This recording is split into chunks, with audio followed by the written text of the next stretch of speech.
He was born before the world knew his name, before the championships, before the jerseys hanging from rafters, before the myth hardened into something untouchable, something larger than the man himself. Kobe Bean Bryant was born on August 23, 1978, in Philadelphia, Pennsylvania. He was named after a type of beef his parents saw on a restaurant menu. Nothing poetic, nothing prophetic. Just an ordinary beginning to a life that would later be treated as extraordinary. His father, Joe "Jelly Bean" Bryant, was a professional basketball player. Basketball wasn't a dream in the Bryant household. It was work. It was routine. It was something you showed up for every day, whether you felt like it or not. When Kobe was 6 years old, the family left the United States and moved to Italy so Joe could continue his career overseas. Italy was where Kobe learned how to be alone. He didn't speak the language. He didn't blend in. He stood out in ways that made him quiet rather than confident.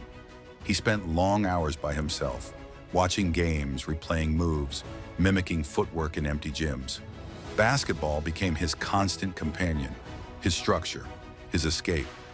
It gave him something to hold on to in a world that felt unfamiliar. While other kids learned how to fit in, Kobe learned how to focus. By the time the family returned to the United States, Kobe had already developed habits that didn't look normal for someone his age. He didn't practice to pass time. He practiced to dominate. Repetition wasn't boring to him. It was comforting. At Lower Merion High School in Pennsylvania, Kobe became a phenomenon. He didn't just outperform his peers. He overwhelmed them. He trained harder. He demanded more. He expected everyone around him to keep up. Many couldn't. Some teammates admired him. Others felt pushed aside. Kobe wasn't trying to be liked. Approval was never the goal. Winning was. Improvement was. And he was willing to be isolated if that's what it took. At 17 years old, Kobe made a decision that split opinions instantly. He skipped college and declared for the NBA draft. Analysts said he was too young. Coaches said he needed time. Critics said his confidence was arrogance, that he hadn't earned the right to believe in himself so completely. In 1996, he was drafted 13th overall by the Charlotte Hornets and immediately traded to the Los Angeles Lakers. He entered the NBA as a teenager surrounded by grown men and expectations he refused to lower. The league humbled him quickly. In the 1997 playoffs, Kobe airballed 4 shots in a single game. 4 failures on the biggest stage possible. The reaction was brutal. Commentators laughed. Fans questioned whether he belonged. The word overrated followed him everywhere. Most players would shrink under that weight. Kobe didn't. He absorbed it. He remembered every miss. He replayed the moment until it stopped hurting and started motivating. Failure didn't break him. It carved something sharper into him. Then came Shaquille O'Neal. Together, they formed one of the most dominant duos the NBA had ever seen. 3 championships in a row, a dynasty defined by power and precision. But success didn't erase tension. It magnified it. Shaq relied on dominance and presence. Kobe relied on control and discipline. Their goals aligned, but their methods clashed. Championships were won, but peace never lasted. The cracks were visible long before the split became official. In 2003, Kobe's life took a turn that basketball couldn't shield him from. He was accused of sexual assault in Colorado. The case consumed headlines. Endorsements disappeared. Fans turned. The criminal case was dropped and a civil case was settled, but the controversy never left. This chapter remains uncomfortable. It complicates his legacy. It forces a separation between talent and accountability that can't be ignored. Kobe retreated inward. Basketball became the place where he tried to rebuild himself, privately if not publicly. After Shaq left the Lakers, the team collapsed. Losing seasons followed. Critics said Kobe couldn't lead alone. They said his style was selfish, that his obsession made winning impossible. He heard everything. In 2006, Kobe scored 81 points in a single game, one of the greatest individual performances in basketball history.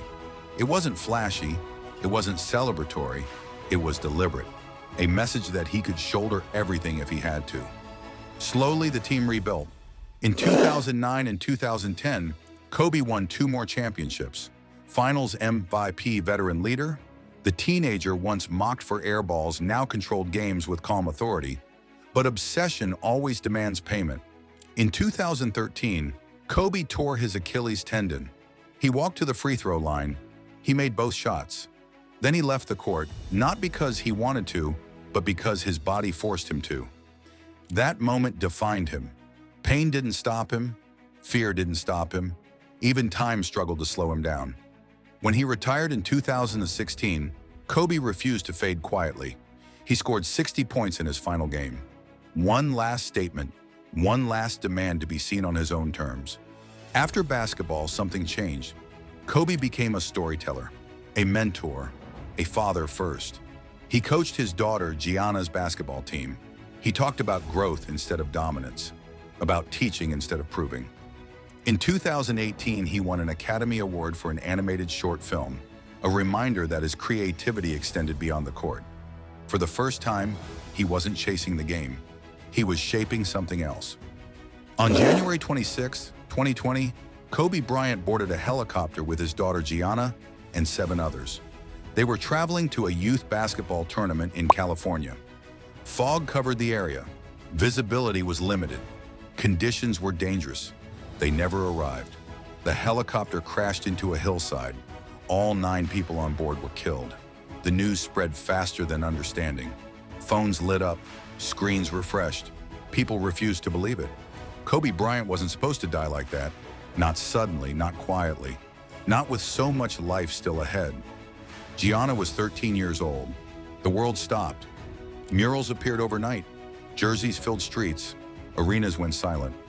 Grief reached far beyond basketball. For millions, Kobe represented discipline, obsession, and the cost of greatness.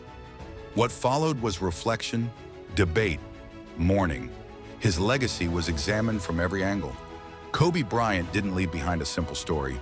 He left behind a human one, a life driven by obsession, a career forged through failure and control, a legacy that refuses to be reduced to highlights.